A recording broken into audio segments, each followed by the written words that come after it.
न्यायों की पुस्तक के अध्याय 13 से 16 तक चैप्टर में लिखी हुई है शिमशोन के जीवन के विषय में।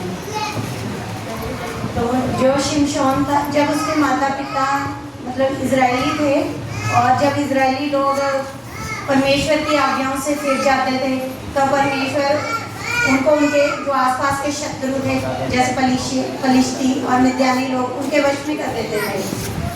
तो ऐसे ही जब इजरायली लोग परमेश्वर के वचनों को नहीं मानते थे, कभी मूर्ति पूजा करने लगते थे, यानी कि जो परमेश्वर की आज्ञाएं थी उनको ना मानकर दुनियावी चीज़ों की तरफ जाते थे, तब परमेश्वर ने उनको फलिश्तियों के हाथ में यानी कि उनकी अधीनता में कर दिया।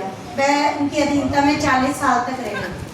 तो इसी दौरान वहाँ पे एक कपल था नाहेर और उसकी पत्नी बाणी थी, उसके कोई बेटा नहीं था। और उस समय किसी स्त्री का बांझ होना बहुत बड़ी बात मानी जाती थी, अच्छा नहीं माना जाता था। वह स्त्री दुखी रहती थी। तो एक दिन परमेश्वर का दूत उसके पास आया, उसे दर्शन लेकर कहा कि तू गर्भवती होगी और तेरे एक पुत्र होगा और तू अपने आप को पवित्र रखना, किसी प्रकार का कोई दाग मधु मत पीना, किसी अशुद्ध वस्तु को मत छूना, और जो तेरा बेटा होगा वह भी ना तो अपने जीवन भर कभी मदिरा पिएगा, ना किसी दाग मधु को पिएगा और ना किसी लोथ को हाथ लगाएगा, और वह परमेश्वर का एक नाज़ीर होगा, यानी कि जन्म से ही चुना हुआ परमेश्वर का एक अभिषिक्त दास। और एक जो बात परमेश्वर ने उससे कही कि उसके बालों पर कभी भी छुरा मत चलाना, क्योंकि वह परमेश्वर का चुना हुआ जन है। तो समय बीतता गया, उस स्त्री के एक बेटा हुआ और वह धीरे दौर में परमेश्वर के अनुग्रह से बढ़ता गया। धीरे धीरे जब वो जवान हुआ तो परमेश्वर ने उसे इजराइल का न्यायी ठहराया था, क्योंकि उस समय इजराइल में कोई राजा नहीं था।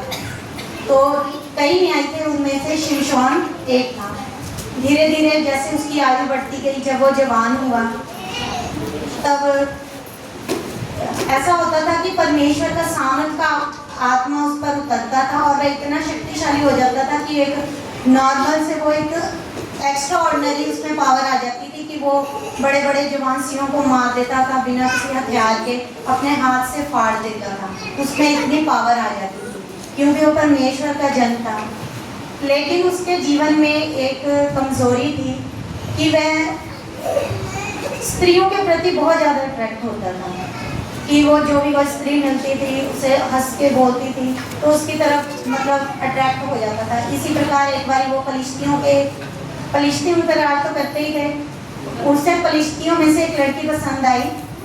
तो उसने अपने माता पिता से कहा कि मैं अन्य जाति में अर्थात फलिश्तियों में से एक लड़की को मैंने देखा, मैंने उससे शादी करनी।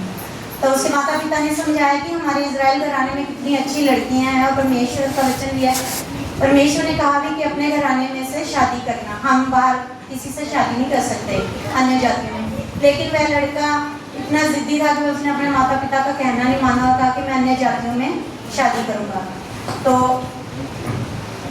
इसके बाद फिर वह जब फलिश्तियों के घर गया अपनी वाइफ को लेने के लिए, तब उसने एक भोज का आयोजन किया जो 7 दिन का था, और उसने एक पहेली उनको बूझने को दी और वह बूझ नहीं पाए। तो उन्होंने जो फलिश्तियों ने उस लड़की को शिमशोन की वाइफ को और उसके पिता को कहा कि जो इसने पहेली बूझी है इसे बता कि ताकि उसका आंसर दे पाए, क्योंकि शिमशोन ने कहा था कि यदि तुम मुझे उसका आंसर नहीं बता पाए तो तुम मुझे 30 जोड़ी कपड़े देना, और अगर तुमने बता दिया तो मैं तुम्हें दूंगा।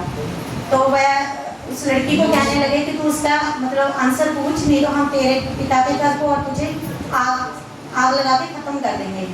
और जब शिमशोन की वाइफ उसके पास जाके रोने लगी कि तूने मुझे आंसर नहीं बताया, तुम उससे प्यार नहीं करता, तो शिमशोन ने बता दिया कि इसका आंसर ये है कि मीठे से भी मीठा यानी कि मधु और बलवान से भी बलवान कि सेम, कि जो मीठे से भी अधिक मीठा है वो आंसर था मधु शहद, और जो बलवान से भी बलवान उसका अर्थ था सिंह। और जब उसकी दुश्मन यानी कि फलिश्तियों ने उसका जवाब दे दिया, तब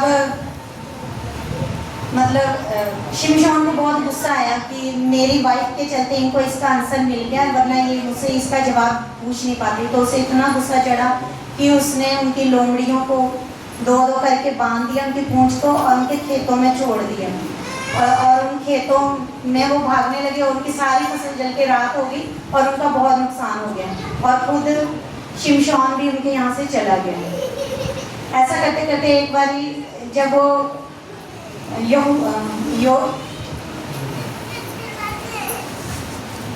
एक बार वो किसी जगह पर था और फलिस्तियों को पता चला कि हमारा दुश्मन इस जगह है, क्योंकि उन्होंने उसका काफ़ी मतलब फाइनेंशियली नुकसान किया, उनकी फसल बर्बाद की, तो उसे पकड़ना चाहते थे और उन्होंने उसको रस्सियों से बांधा।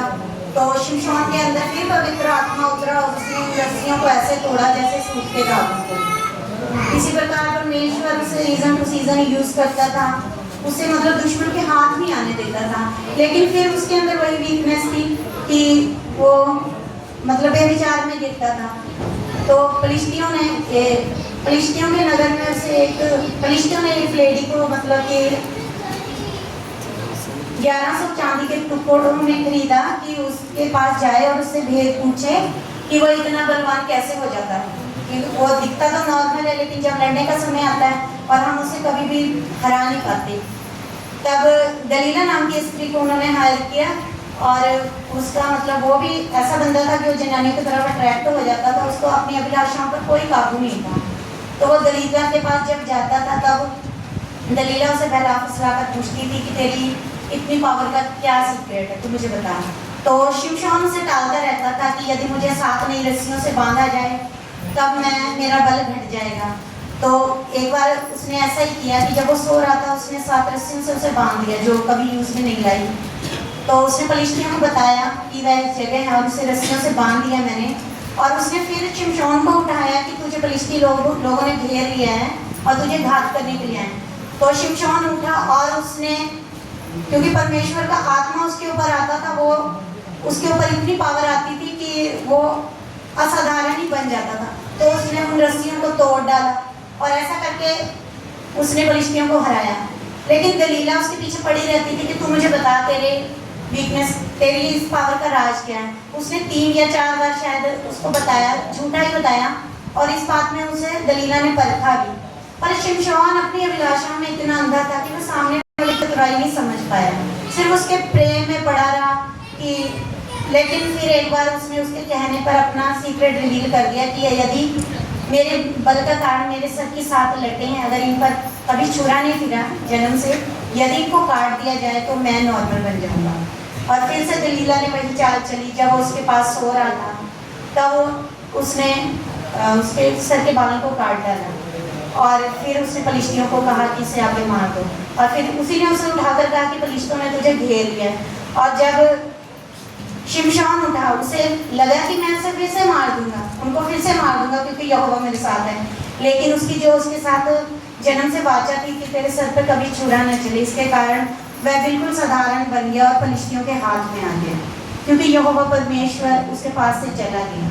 क्योंकि जब हम आज्ञाएं नहीं मानते तो परमेश्वर का जो सामर्थ है, परमेश्वर का जो अभिषेक है हमारे ऊपर रहता नहीं, क्योंकि परमेश्वर उनके साथ ही रहता है जो उसके कहने के अनुसार करते हैं। तो जब फलिस्ती उनको घेर लिया तब उन्होंने उसको पकड़ लिया और उसकी दोनों आंखों को फोड़ डाला और उसको बांधकर बंदीगृह में डाल दिया। और फलिस्तियों ने कि शिमशोन उनके हाथ में आ गया, एक सेलिब्रेशन रखा और नाचने गाने लगे और शिमशोन को बंदीगृह से निकलवा कर अपने बीच में खड़ा किया कि हमारे लिए तमाशा करे, और उसका ठट्ठा करने लगे, मजाक बनाने लगे।